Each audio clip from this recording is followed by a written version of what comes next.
"What's your sign?" I asked, trying to make small talk with the nervous, sweaty man as he drove us back to his place. "Mine's Scorpio," I said, as I looked forward to burying my venomous barbed tail in his chest once we were properly alone. "Our son is very needy, and we constantly have to reassure him that, of course, we love him." He let out a scream of pain as I snapped another finger. But he knows that a GoFundMe page is the only way I can get myself a new iPhone. My dog suddenly walked over to me and began staring at me with a very odd look in his eye. Without warning, he opened his mouth and said, "We need to talk, and we don't have much time before he gets here." My dog has always been very protective of me, and will always growl at someone if they think they intend to harm me. I couldn't understand why he was growling at my baby bump, until I watched the claw suddenly rip its way out of my stomach.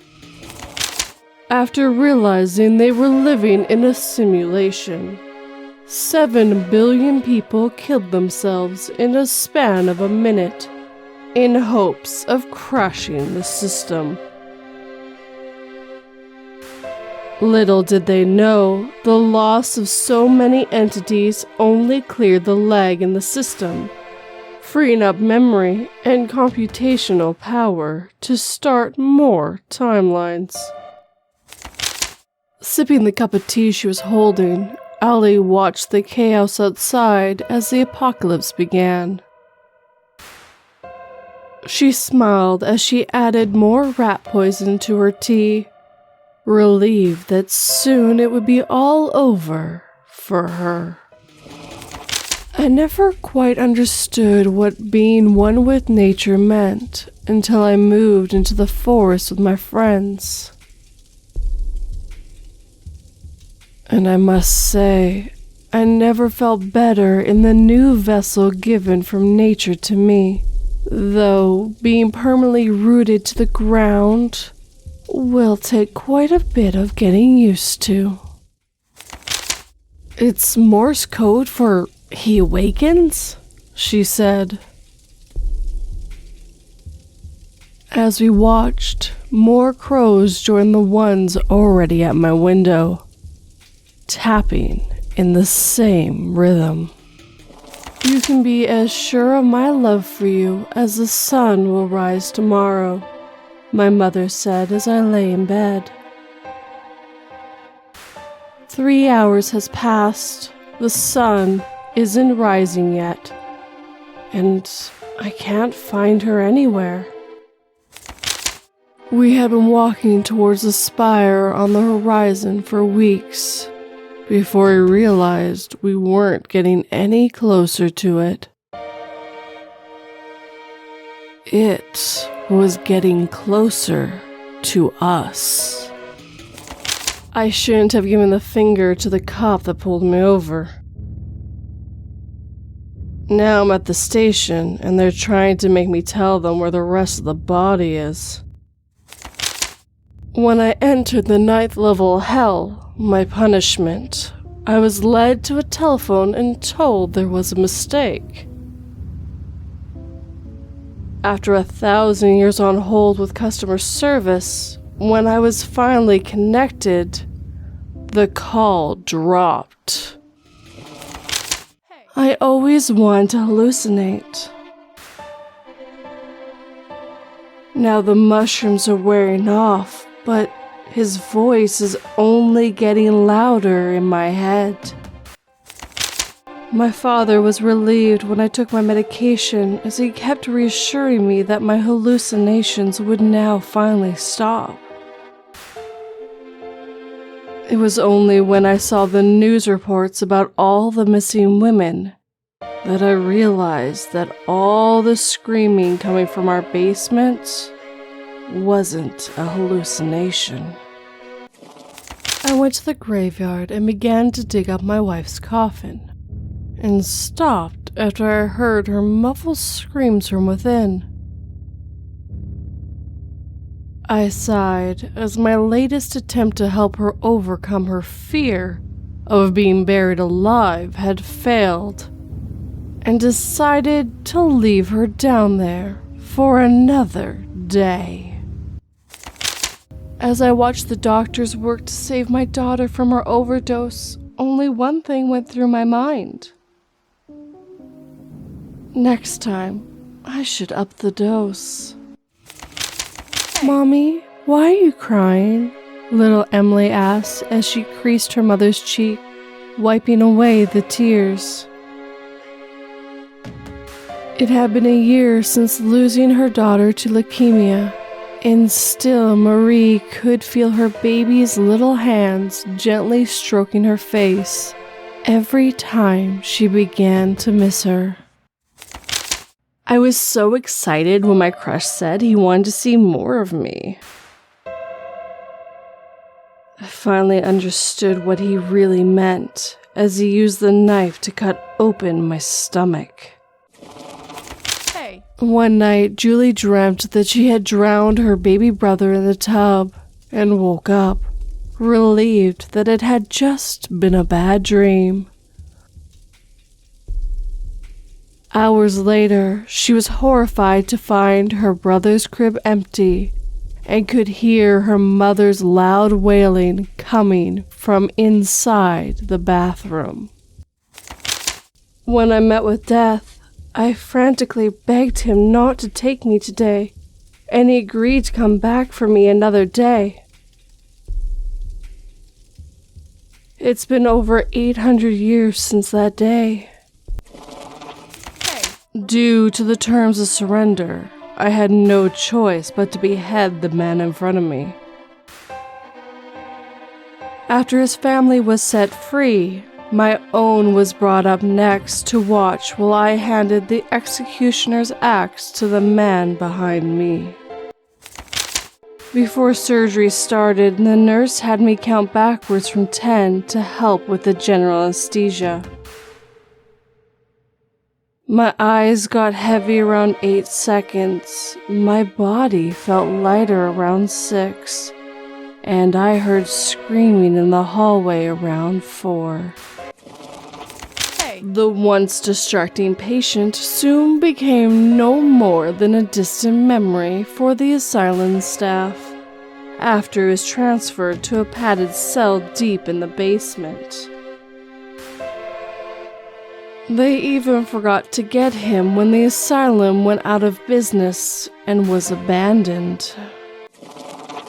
The leader said that out of every 10 people kidnapped by the cult, I would be forced to sell the organs to make money for the cult.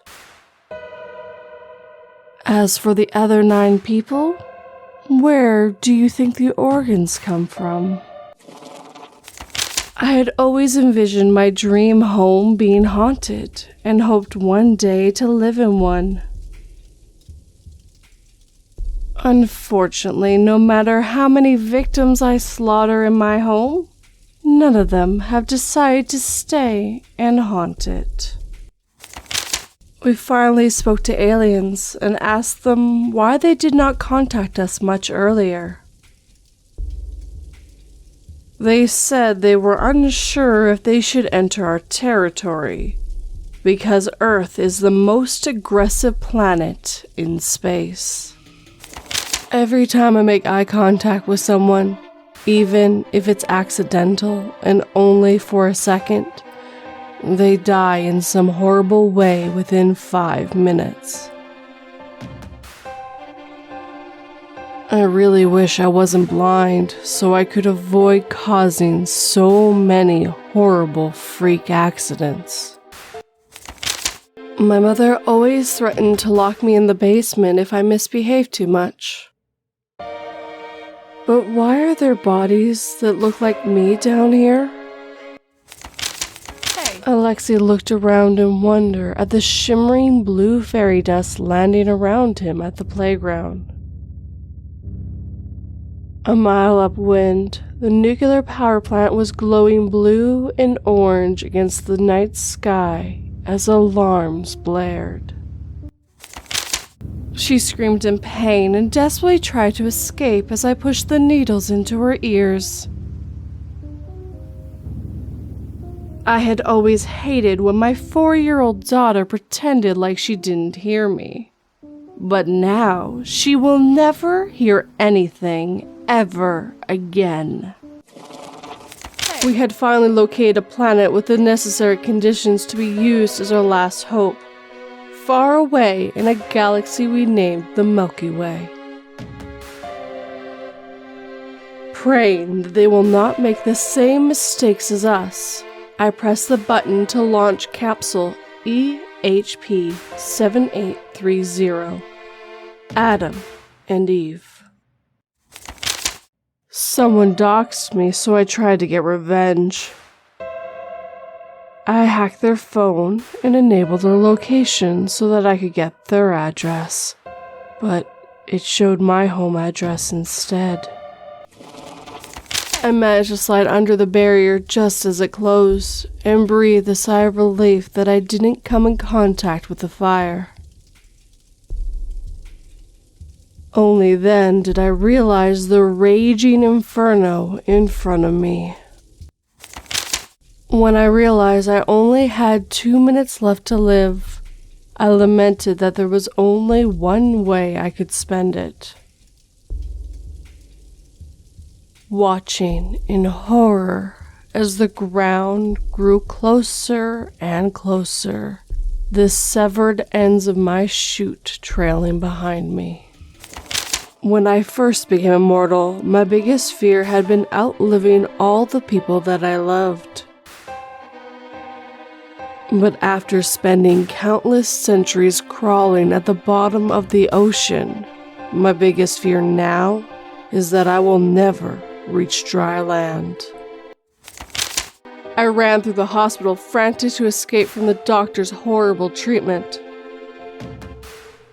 My heart dropped as I came upon the operating room, watching in horror as he began to cut open my comatose body.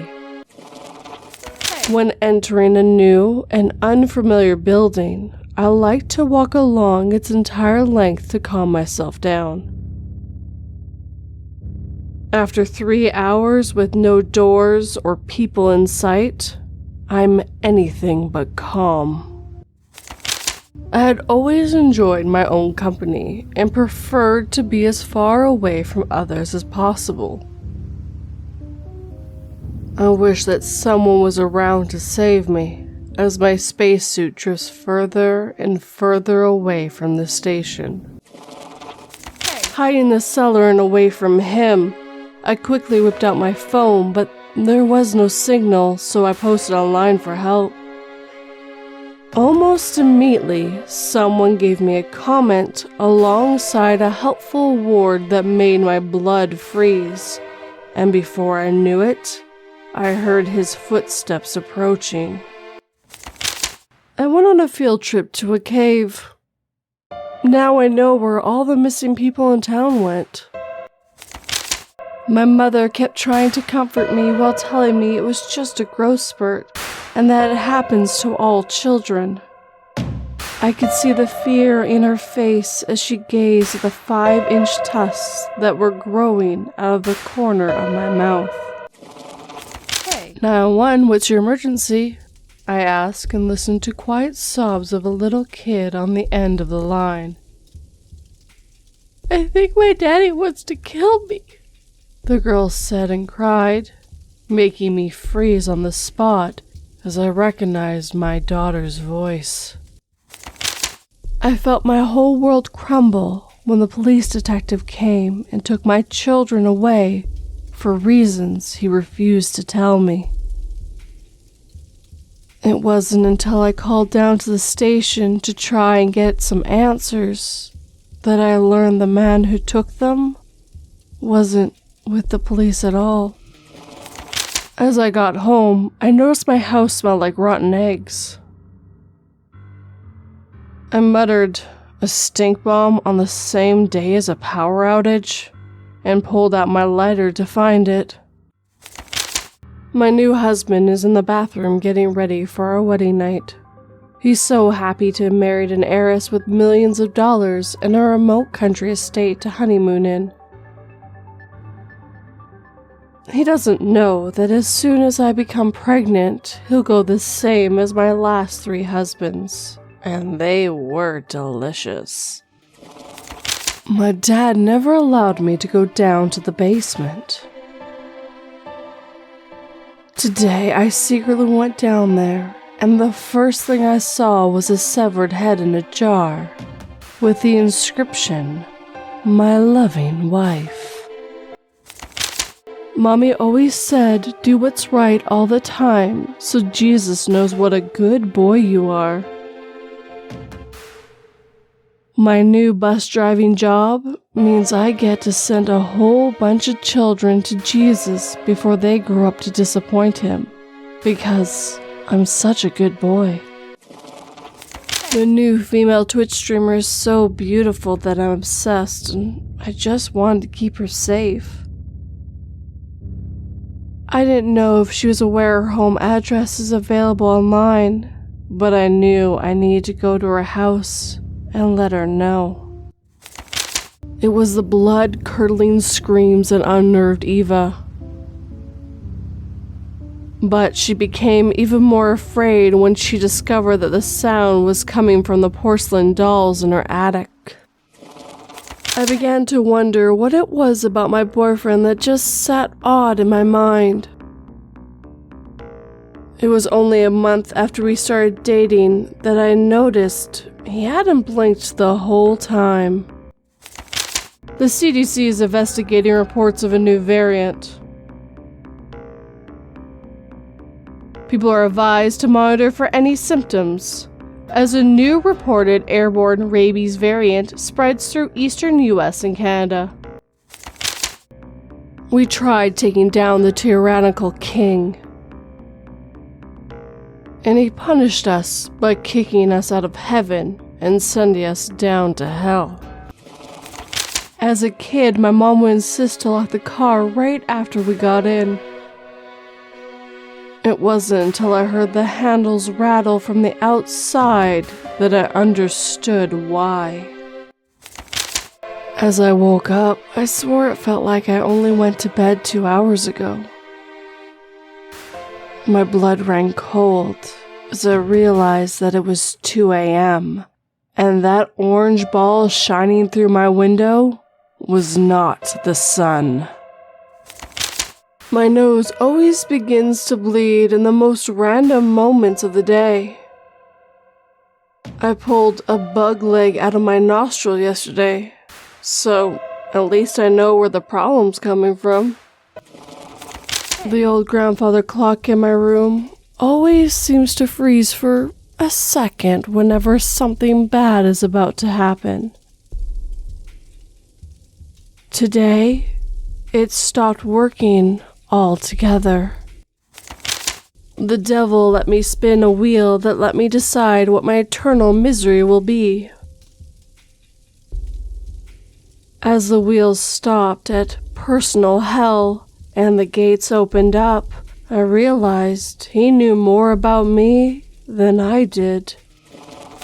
After pounding on the lid of the coffin for hours, I realized it was useless. If only I had known sooner that ghosts couldn't move through solid objects either. I was ecstatic when I discovered a stopwatch that allowed me to stop time, and have been using it to mess with friends and family. It is horrible watching their bodies slowly rotting away as I desperately try to figure out how to fix the watch. My cat always used to leave the corpses of small animals on my doorstep. Do I even want to find out what's been leaving them since he died? Helen always thought she would have no regrets on the day she died. Turns out she had one, that she hadn't dragged the man with her that put her in this sinking car. My daddy always told me that my doggy would be my best friend and would protect me from any danger. I watched the bubbles come from the side of his mouth and ran towards my doggy to give him a big hug. After my grandmother passed, we found 30 years worth of letters from Grandpa to her in the attic. Each one told in graphic detail the women he murdered while traveling for work, and included a small memento he kept from each victim. My mother's dementia had gotten much worse lately, and we finally decided to convince her to seek help. We walked into their home and were sickened to discover our bedridden father's corpse laying in what looked like weeks of his own waste. After seeing a shooting star in the night sky, Carrie closed her eyes and wished that she and her friend Evelyn would stay friends forever. 200 years later, as the two girls sat side by side, slowly rotting away, Carrie hoped to see that star again so she could now wish for death. I thought I would hate switching to an electric car as the gas prices go up. I was wrong. Stalking my victims without engine noises made my life so much easier. Hey, if you'd like to know more about me, check out my website.